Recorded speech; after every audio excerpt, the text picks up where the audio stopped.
symboles dont on ne connaît ni le sens ni la finalité. Des cercles et des lignes qui apparaissent dans les champs tous les étés en Angleterre. Certains disent que ce sont les messages d'êtres venus d'ailleurs. Pour les chercheurs, ils représentent un mystère peut-être lié aux ovnis.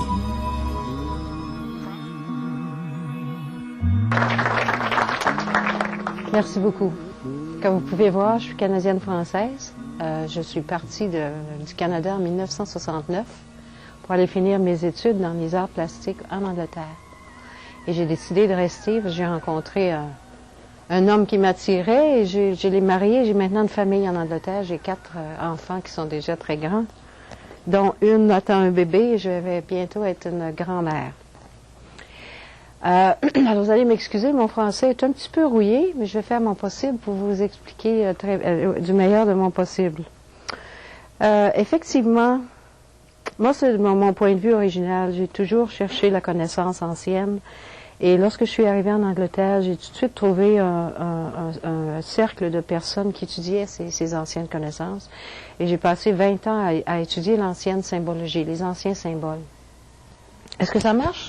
Vous entendez bien? Et lorsque j'ai découvert les crop circles en 1987, j'habitais à Londres, qui est à peu près 85 000 de Wiltshire. Wiltshire, c'est près de Bath. Je ne sais pas si vous avez entendu parler de Bath. Quand on se dirige vers l'ouest, vers Bath, ça se trouve à ce coin-là.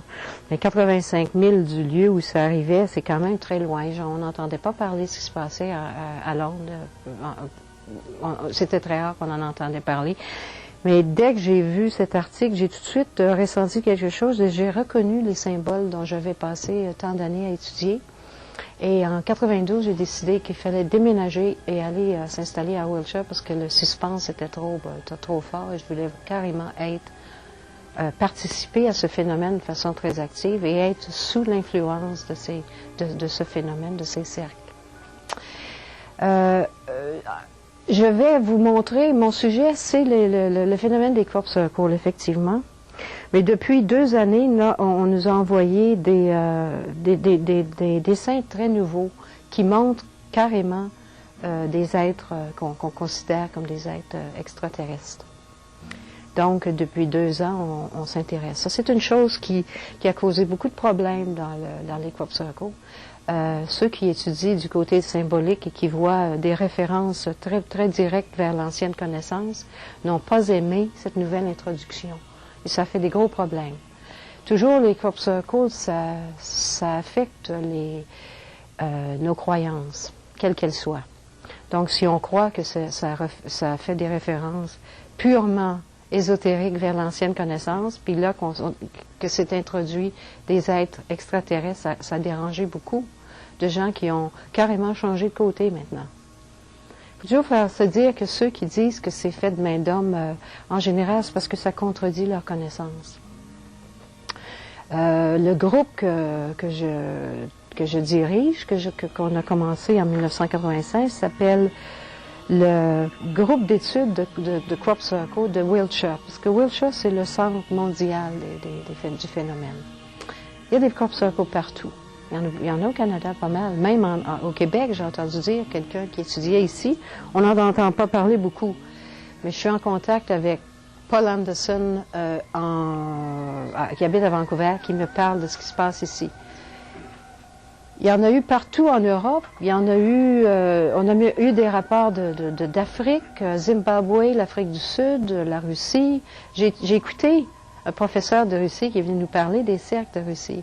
Lui, ce qui l'intéressait, son sujet particulier, c'était de voir qu'il y avait une différence de temps dans les crop circles. Très souvent, le temps ne s'écoule pas de la même façon dans cet espace. C'est sujet à des lois différentes. Lui, c'était son sujet. Il nous a parlé pendant 2 heures de temps. C'était fascinant. Lui, ses études, c'était en Russie.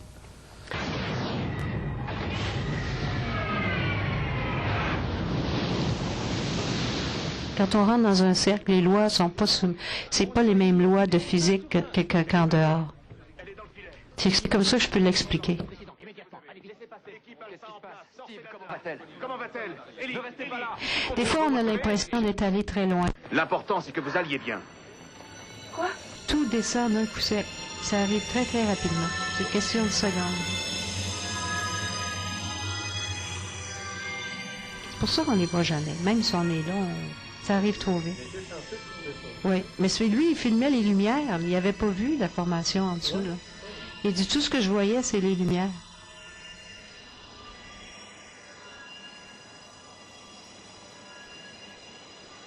Le temps aussi s'écoule différemment. On a fait beaucoup d'expériences là-dessus. On met 2 montres synchronisées, là, puis on en laisse une dans l'auto, puis on va dans le cercle, puis des fois, il y a 1 heure de différence.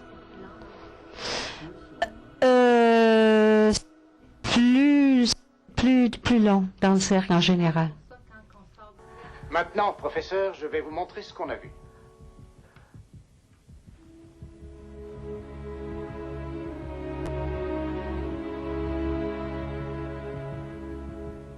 « 43 caméras différentes ont montré exactement la même chose. La nacelle est tombée brusquement. Tous les spectateurs ont vu exactement la même chose. Il ne s'est rien passé. Comment expliquez-vous cela? La semaine dernière, on regardait des extraits du film Contact avec Jodie Foster, inspiré de Carl Sagan. Et cette semaine, on voit très bien les fameux crop circles, les agroglyphes, comme on dit en français, les cercles céréaliers. Et j'ai avec moi pour la capsule de cette semaine, Madame Francine Blake. Est-ce que ce ne serait pas un enseignement transmis par des êtres cosmiques que ces fameux crop circles? On ne sait pas exactement qui transmet ceci, mais tout ce qu'on sait, c'est qu'on apprend beaucoup. Et moi, je pars de cet axiome. Si on apprend, c'est qu'on nous enseigne. Et vraiment, ça a cet effet de nous apprendre beaucoup de choses qu'on ne connaissait pas, de nous ouvrir l'esprit, de nous ramener à l'ancienne connaissance, de nous amener à la connaissance très avancée dans ce moment, et de découvrir vraiment la nature de notre réalité. Qu'est-ce que c'est l'univers? Qui sommes-nous? Quelle est la nature de ce monde dans lequel nous vivons? Alors, quand vous parlez du pont entre l'ancien monde et le monde nouveau, moderne, de la science, l'ancien monde, on pourrait le voir à travers certains crop circles qu'on voit présentement, qui sont proches de symboles, de graphiques, de la tradition, qui nous amènent maintenant vers... Vers une connaissance plus avancée, c'est comme un pont. Pour moi, ce que je fais, le fractal, exactement, les fractales. La théorie du carreau qui est exprimée d'une façon mathématique à travers la géométrie fractale. Donc, c'est tout un enseignement qui est vraiment très avancé. Oui. Mais ce qu'on voit, c'est que les anciens aussi connaissaient la même chose, mais ils décrivaient ça d'une façon différente. Ils étaient plus centrés sur le côté spirituel. Nous, on est plus intéressés sur le côté matériel, mais les deux doivent se joindre pour nous donner une façon de voir qui est, disons, peut-être plus ouverte, plus complète. Oui, c'est ça. Est-ce que le fameux crop circle de la tête on appellera le petit gris, le alien? Ici, du côté physique, ça mesurait 200 pieds de diamètre. C'est fait sur une spirale. Quand on a marché la spirale, on a marché 2000 de long. Le disque ici, là, la spirale est 2000 de long. Ça a pris 45 minutes à le marcher. Ça mesure 500 pieds ici. C'était fait sur une trame très fine. C'est très difficile à voir le dessin au niveau du sol. Ça représente un être qui tient dans ses mains le disque. Vous voyez les gens comme ils sont petits. On est resté de 3 heures de l'après-midi à 9h30, nous autres. On est resté très longtemps. Il y avait une énergie très forte. Quand je l'ai marché, j'ai trouvé qu'il y avait beaucoup d'informations dedans. On se sentait vraiment comme si on recevait beaucoup d'informations, mais je dirais que je ne sais pas ce que ça veut dire exactement. Richard refaire ça au Dropass. Je savais pas, j'avais jamais entendu parler des Dropass, mais quand on a montré ça, quelqu'un qui a montré ça au Dalai Lama, il dit que ça faisait partie de leur ancienne connaissance. Ils savaient. Et j'ai aussi montré ça à un sage Navajo que j'ai rencontré il y a 2 semaines, là. Puis il dit que il les appelait, ces êtres-là, il les appelait the old ones, the holy ones, que c'était eux qui avaient amené la connaissance sur la terre. Et que ça aussi réfère aux Tibétains. Il y a un Tibétain qui parlait de la religion tibétaine avant le bouddhisme. Et il disait que cette religion, il pouvait remonter à 18 000 années avant Jésus-Christ. Et que ça avait été amené des étoiles. et que c'était la connaissance qui existait dans tout l'univers, qui avait été amenée sur la Terre il y a 20 000 ans. Et que ça avait été amené par les The Holy Ones, des êtres qui étaient venus de l'univers pour amener cette connaissance. Ça, c'était, je me suis fait dire ça moi-même directement par un Tibétain qui est pas un bouddhiste, par exemple, mais c'est un lama, mais de l'ancienne religion du Tibet. Les indigènes aussi disent que ces êtres sages étaient venus sur la Terre pour amener. C'est pour ça que je suis si intéressée à savoir ce que ça dit sur les Dropas. J'aimerais beaucoup si on pouvait trouver la traduction. Exactement. Mais le Navajo a dit qu'ils ont des dessins de ces êtres dans leurs pétroglyphes, sur leur cave. Ils en ont des dessins de ces êtres. Puis il y a des dessins de mains d'extraterrestres à côté des mains humaines. Et que eux, ils étaient les teachers. Ils étaient les enseignants de cette connaissance. Qu'ils étaient ceux qui avaient amené la connaissance ici et qu'ils étaient considérés comme des êtres sacrés. Les doigts sont très longs. Très longs. Alors, c'est pas négatif. Quand on le voit ici, on voit que comme une main qui tient le disque, il y a plusieurs personnes qui ont eu peur de ça, tu sais, cet été. Beaucoup. Ça, comme j'ai dit, il y a beaucoup qui ont viré de bord immédiatement, qui ont vu ça, là. Ils ont dit, ça n'a rien à voir avec les crop circles. C'est pas beau, ça fait peur, on veut rien savoir de ça, puis qui ont changé de bord carrément. Mais moi, je dis que ça fait partie du phénomène, parce que c'est venu de cette même façon. Donc, pour moi, ça fait partie du phénomène. Puis, ce que je peux voir, c'est que tout ce qu'ils nous ont donné, tous les symboles qu'ils nous ont donnés, nous ont aidés à nous ouvrir l'esprit, à nous donner une connaissance plus universelle, dont on va avoir besoin quand on va rencontrer ces êtres. On va avoir besoin de ça. Il faut sortir de notre esprit de clocher. Il faut s'ouvrir l'esprit. Parce que ma façon de penser est due en grande partie à vivre avec ce phénomène. Ça me donne le sentiment, qui est d'ailleurs le sentiment de toutes les anciennes cultures, que l'univers est un tout. Et que nous faisons partie d'un monde qui est complet et qui n'est pas, il n'y a pas de séparation.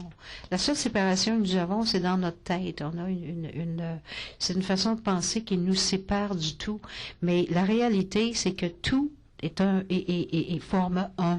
Et que nous faisons partie d'un grand tout. Et que nous sommes une partie intégrale d'un tout où tout est connecté ensemble. Tout est connecté ensemble. Tout part de la même chose.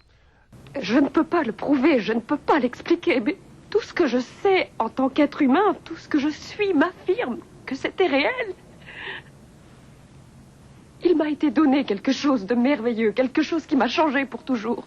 Une vision de l'univers qui nous dit indéniablement comme on est petit et insignifiant et comme on est rare et précieux en même temps. Une vision qui nous dit que nous appartenons à quelque chose qui est plus grand que nous-mêmes, mais que nous ne sommes pas, qu'aucun de nous n'est seul.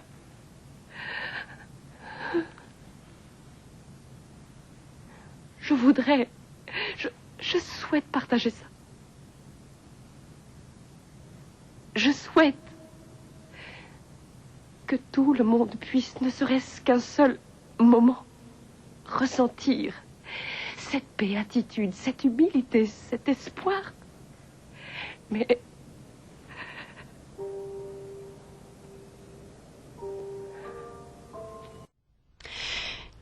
il y a quelque chose qui se passe. Il n'y aurait pas de crop circle, c'est quelque chose d'extraordinaire qui se passe là. C'est à la mesure du besoin qu'on a d'évoluer. On a vraiment besoin d'évoluer là. Et ils viennent pas ici pour nous dire, hey, ça va bien là, vous êtes tout ce que vous faites, vous êtes sur des roulettes. Non, ça va mal. Puis on s'en va dans la mauvaise voie. Puis on a besoin de changer de voie au plus vite. Parce que c'est très dangereux ce qui se passe en ce moment. Et c'est très intensif. On désire.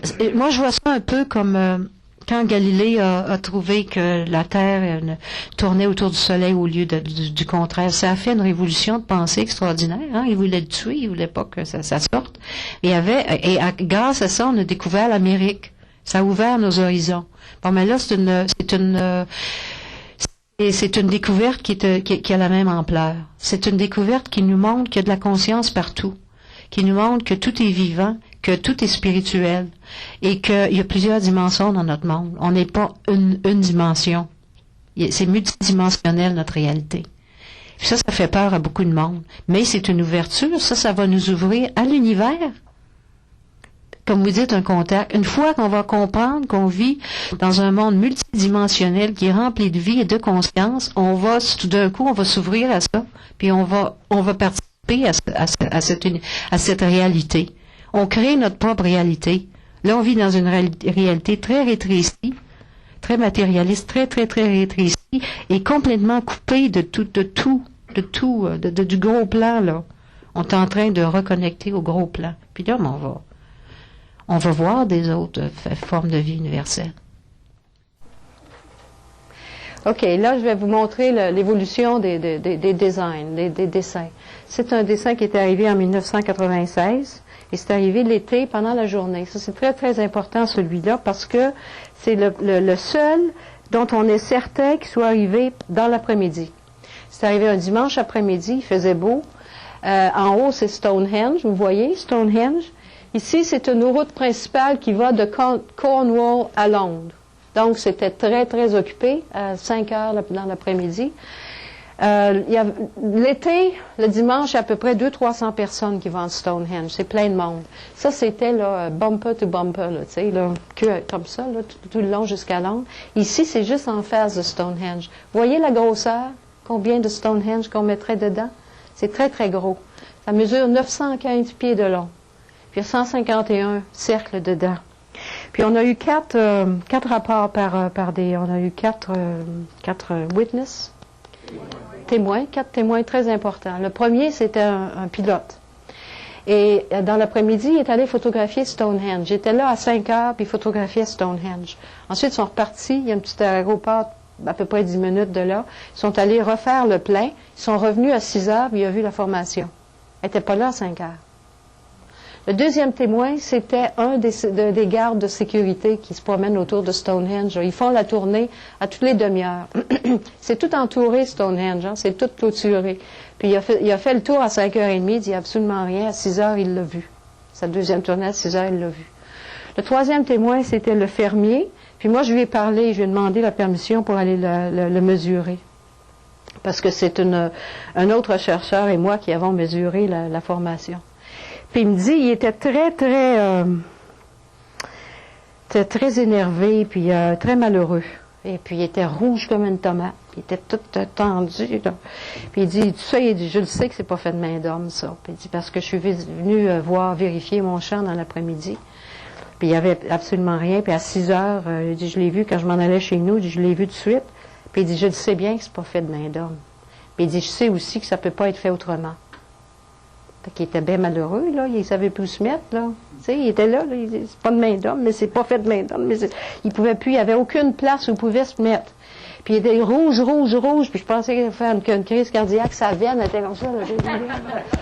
J'ai dit, on dit, calmez-vous, je vais le couper, je veux pas que personne voit ça. On a dit, non, tâchez de pas le couper, il est très important. Puis ils ont décidé, lui et sa famille, de charger pour que les gens viennent le visiter, puis ils ont fait une grosse affiche, puis ils ont marqué le plus gros sec de l'Europe, entrée 3 livres. Puis ils ont eu 10 000 visiteurs. 10 000 visiteurs. Puis ils sont allés faire une croisière à l'automne. Il était bien content après ça, il était content. Il a dit à mon mari, j'espère qu'on va en avoir un autre l'année prochaine. Alors, ça, c'était le troisième témoin. Le quatrième témoin, il y a quelqu'un qui a appelé la police routière, puis on dit, est-ce que vous avez eu des problèmes de circulation entre 5h30 et 6h dimanche, le 7 juillet? Et on dit, non, il y avait beaucoup de trafic, mais à 6h moins 10, il a fallu qu'on aille, parce que les gens stationnaient, là, ils laissaient leur auto. Tu sais, quand on voit quelque chose comme ça, là, ils laissaient leur auto sur le bord, puis ils entraient pour aller visiter, puis ça a causé des problèmes de circulation. Ils sont allés pour faire circuler le monde. Parce que quand on voit quelque chose comme ça, là, les gens, là, ils viennent, tu sais, ils laissent leur auto, puis ils s'en vont dans les champs, puis il faut absolument aller le voir. Fait qu'ils pensaient pas que ça causerait des problèmes. Donc, on sait qu'à 6h moins 10, les gens l'ont vu. Il n'y a personne qui a dit l'avoir vu arriver. Personne. Mais tout le monde, une fois qu'il est arrivé, tout le monde le voyait. C'est comme ça que ça se passe. Alors, pour nous autres, c'était très important parce que, d'abord, c'est un fractal, mathématique fractale, et c'est aussi la spirale du golden mean, du nombre d'or, qui sont superposés.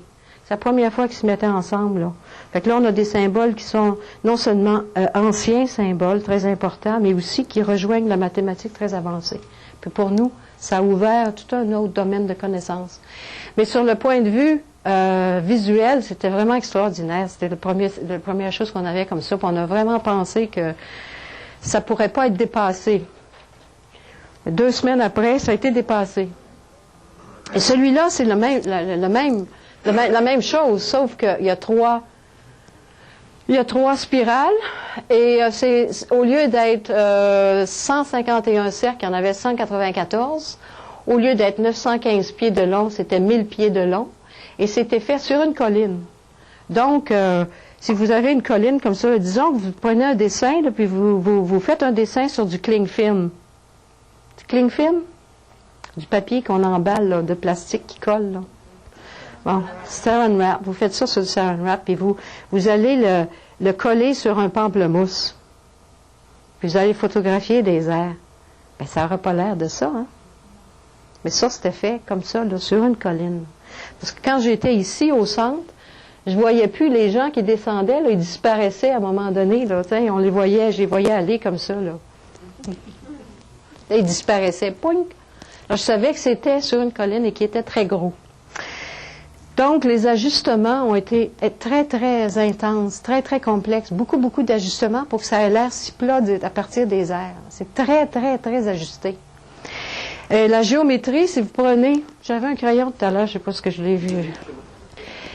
Si vous prenez la géométrie, là, si vous prenez le premier cercle de chaque spirale, puis vous les reliez, ça fait un triangle parfait. Un triangle équilatéral, exactement. Le deuxième, exactement la même chose. Troisième, exactement la même chose. Quatrième, exactement la même chose. Jusqu'au bout. Sur une colline. Comme sur un pamplemousse, là.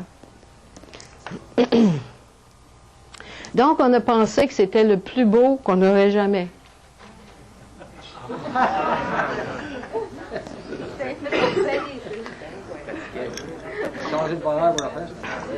D'année en année, ça augmente, hein? Augmente beaucoup en intensité et en complexité. Celui-là, c'est la même chose, c'est le même principe. C'est le même thème, sauf qu'il y a 6